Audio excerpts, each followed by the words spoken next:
اب یہ توقع کی جا رہی ہے کہ اختر مینگل جو ہے وہ جو عدم اعتماد کے وقت تو انہوں نے پیٹھ میں چھرا گھونپا تھا، لیکن اب وہ دوبارہ تحریک انصاف کے اس اتحاد کا شاید یہ حصہ بن جائیں گے۔ اب اس کو منانے کے لیے حکومت بھی متحرک ہے، جماعتیں بھی متحرک ہیں، لیکن اس کے ساتھ اب اس اجلاس میں متوقع طور پر وہ شریک ہو کر بڑا اعلان کر سکتے ہیں، اور یہ اجلاس ہنگامی طور پر اچانک جو ہے وہ 5 بجے کا ٹائم دے کے بلایا گیا ہے، اور اجلاس سے اب اطلاعات آ رہی ہیں کہ وہ شروع ہونے والا ہے، شروع ہو چکا ہوگا، لیکن بہرحال یہ اچانک چونکہ 8 ستمبر کو جلسہ ہے، اس جلسے سے پہلے اس وقت پکڑ دکڑ گرفتاریاں، رکاوٹیں، دفعہ 144 جلسے کی ممکن ہے روکنے کے لیے مختلف ہتھکنڈے استعمال ہوں، تو یہ سارے جو چیزیں ہیں پاسبلٹیز، ان کا جائزہ لیا جا رہا ہے، لیکن ہمیں ایسا دکھائی دے رہا ہے جیسے پہلے جلسے کا ایک مومنٹم بنا تھا، وہ مومنٹم ابھی تک تحریک انصاف کے اندر سے نہیں بنا، اور دھاندلی کے حوالے سے جو آوازیں ہیں وہ بھی اب تحریک انصاف کے اندر سے وہ زور ٹوٹ گیا ہے جو اصل میں کامیابی ہوتی ہے مخالفین کی۔ اچھا، آج جو فضل الرحمان نے گفتگو کی ہے، بنیادی طور پر یہ گفتگو انتہائی اہمیت کی عمل ہے۔ میں سمجھتا ہوں ایک سنجیدہ، ہم تنقید کرتے ہیں ان کے معاملات پر، لیکن ایک سنجیدہ سیاستدان کے طور پر آج انہوں نے گفتگو کی ہے، اور واضح طور پہ جو انہوں نے میسج دیا ہے وہ یہ ہے، وہ کہتے ہیں کہ جو یہاں پہ وہ کہتے ہیں سیاستدانوں کو بااختیار بناؤ، معاملات حوالے کریں، سب چیزیں اپنے اندر سمیٹنا خواہش تو ہو سکتی ہے لیکن حل نہیں۔ ہم مایوس ہو چکے، کوئی رول نہیں رہا ایوان کا، یعنی پارلیمنٹ کا کوئی رول ہی نہیں ہے یار، اس طرح نہیں چلے گا، کوئی 47 کا ہو یا 45 کا، اداروں کو استعمال کے لیے ہم یہاں نہیں بیٹھے۔ اب یہ جو باتیں ہیں وہ ان کی بڑی عام ہیں۔ اب اس کے اندر صرف فضل الرحمان نہیں ہے، کل اختر مینگل، اب فضل الرحمان، ان کے بعد سینیٹر زاہد حسین، یہ ان کا تعلق جو ہے آپ کو علم ہے وہ اے این پی کے ساتھ ہے، اور اسی طرح اس سے پہلے بھی اے این پی کے بہت سارے جو رہنما ہیں، بشیر بلور ہیں، وہ سیاست سے علیحدگی اختیار کر چکے ہیں کہ آئندہ الیکشن میں نہیں لڑوں گا، اور ایک عدم اعتماد، یعنی وہ جماعتیں جو خیبر پختونخوا کی پہچان تھی، جو بلوچستان کی پہچان ہے، جو چہرے وہ اس وقت مایوس ہو گئے ہیں۔ کیوں؟ کہ بھئی بلوچستان کی وہ کہتے ہیں بات ہوتی ہے تو ٹی وی پہ کٹ لگ جاتا ہے، ہمیں پاکستان کا حصہ نہیں سمجھا جا رہا۔ مارنگ بلوچ کے ساتھ اسد کیسر کہتا ہے عوام کھڑی ہے، اور سیاستدان ارریلیونٹ ہو گئے ہیں بلوچستان کے اندر، طاقتور حلقے جو ہیں ان کے خلاف ایک نفرت پھیلی ہوئی ہے۔ قومی جماعت ایک ہے تحریک انصاف، باقی تو علاقائی جماعتیں ہیں، اس کو آپ نے عمران خان کو بند کر کے تحریک انصاف کے لیے گھیرا تنگ کر دیا ہے، تو عملی طور پہ مارشل لا پلس ٹائپ جو ہے ایک حکومت اس وقت پاکستان کے اندر ایک کٹ پتلی قسم کی حکومت قائم ہے، اور یہ وہ شکوہ ہے جو اس وقت سیاسی لیڈرشپ کر رہی ہے۔ اچھا، اب جو باتیں آج فضل الرحمان نے کی ہیں، یہ باتیں انتہائی اہمیت کی عمل ہے۔ اس کے اندر جو ہے وہ ایک بات جو انہوں نے، یعنی میں صرف تھوڑی سی باتیں آپ کے سامنے رکھنی ہے۔ ایک تو انہوں نے کہا کہ بلوچستان اور خیبر پختونخوا میں حکومت کی ریٹ ختم ہو چکی ہے، راکٹ لانچر اور ہر طرح کے جدید اسلحہ سے مسلح جتھے بھتے لے رہے ہیں، اور بلوچستان میں ایک ہی دن میں کئی ایک بڑے حملے ہوئے ہیں۔ ایوان اس صورتحال پر غور نہیں کرے گا تو کون کرے گا؟ اچھا، یہ بات بڑی عام ہے، کٹ پتلی حکومت نے اس پہ کوئی خاص ایک اجلاس ہی نہیں کیا۔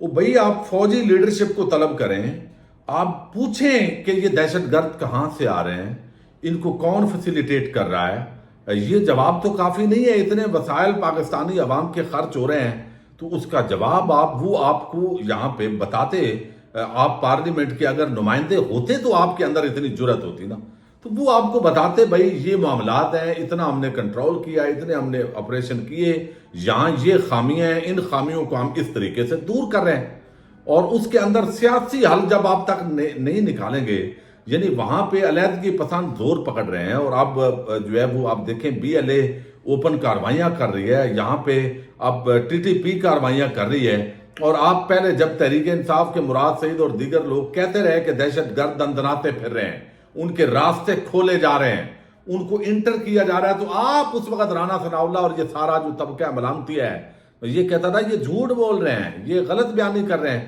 تو اب تو مان رہے ہو نا، تو اس کا مطلب ہے کہ آپ خود ان کو لا رہے تھے، یہ آپ پہ الزام لگ رہا ہے، تو اس کو ایڈریس کرنے کی ضرورت ہے۔ اچھا، اب یہاں پہ یہ بات ان کی بڑی عام ہے، جدید ہیوی اسلحہ لے کر بارڈرز کراس کر کے لوگ کیسے آتے ہیں؟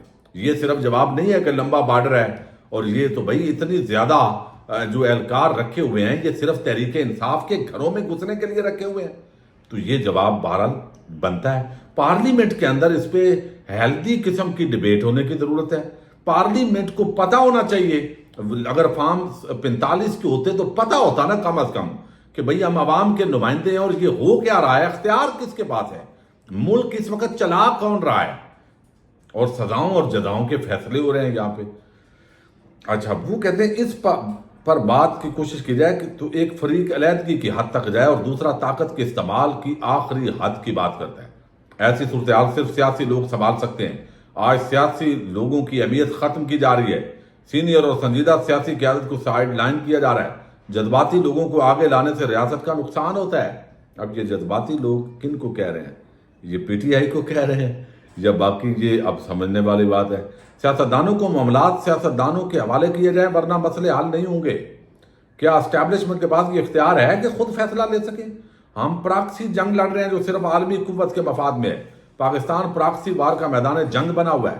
ایک ملک یہاں سرمایہ کاری کرنا چاہتا ہے، دوسری طرف ملک میں مسلح جتھوں کے قبضے ہو رہے ہیں۔ حالات یہاں تک چلے گئے ہیں کہ بلوچستان میں قومی ترانہ نہیں پڑھا جا سکتا۔ اس ساری صورتحال میں ہمیں پوری ذمہ داری سے قدم اٹھانا چاہیے۔ اپوزیشن میں ضرور ہے، لیکن وطن کی ضرورت پڑی تو ہم ہر طرح کی قربانی کے لیے تیار ہیں۔ کچے کے ڈاکو ریاست کے ریٹ کو چیلنج کیے ہوئے ہیں۔ اب یہ سارے معاملات وقت انہوں نے یہی کہا ہے کہ بھائی یہ اسٹیبلشمنٹ سارے معاملات ملک کو چلا رہی ہے، اشارہ ان کا یہ ہے۔ تو اگر سیاستدان بااختیار نہیں بنائیں گے اور آپ اسی طرح انٹروین کریں گے تو یہ معاملات مزید خراب ہوں گے۔ یہ ایک سنجیدہ پیغام ہے ان کا اسٹیبلشمنٹ کے لیے۔ اور اسٹیبلشمنٹ پر اختر مینگل کی جو انہوں نے بات کی، اور پھر انہوں نے کہا کہ پاکستان ایک نظریاتی ملک ہے اور نظریے کی بنا پر ہم مخالفت کر رہے ہیں، سیاسی طور پر انتشار کا شکار ہے، اور یہ ہم نے اس پہ قابو پانا ہے۔ اچھا، اب یہ فضل الرحمان کی جو تقریر ہے وہ اہمیت کی حامل ہے۔ اب اس صورتحال میں اسٹیبلشمنٹ پر ایک ضرب پڑی ہے، ان کے لیے مشکل صورتحال مزید مشکل پیدا ہوتی جا رہی ہے۔ اگر قومی سیاستدان یا علاقائی سیاستدان جو اصل فیس ہیں سیاست کا، وہ اس طرح اگر اظہار خیال کریں گے تو یقیناً یہ سارا پریشر انہی پہ جو ہے وہ جا رہا ہے۔ اچھا، اب دوسری طرف جو ہے وہ سلیم صافی نے ایک پروگرام کے اندر یک طرفہ پروگرام وہ اکثر کرتے ہیں۔ پارلیمنٹ کا بھی ویسے کل مشترکہ اجلاس بلا لیا گیا ہے جس میں وہ متنازع قانون سازیاں ہوں گی، جس میں ججز کی تعداد بڑھانا اور یہ ساری چیزیں جو ہے وہ کی جائیں گی۔ اچھا، اب ایک پروگرام کیا ہے بنیادی طور پہ جو ہے وہ سلیم صافی۔ آپ کو علم ہے سلیم صافی بھی صحافت چھوڑ کے تقریباً پراپیگنڈا مشین بنا ہوا ہے۔ تحریک انصاف کے خلاف اس کا خاص ایک بغض اور نفرت ہے، اور وہ اس کو پھیلاتا ہے اور سر عام پھیلاتا ہے۔ اب یہاں پہ سلیم صافی نے جو ہے وہ کیا ہے بنیادی طور پہ پروگرام فیصل کنڈی کو ساتھ لے کے۔ فیصل کنڈی پیپلز پارٹی کا ہے، پھر ڈی آئی خان سے تعلق ہونے کی وجہ سے فضل الرحمان، علی امین گنڈا پور اور فیصل کریم کنڈی، یہ تینوں آپس میں حریف ہیں، اور ان کے بیانات اگر جماعتوں کے اتحاد بھی ہو جائیں تو یہ سخت بیانات ان کے چلتے رہتے ہیں۔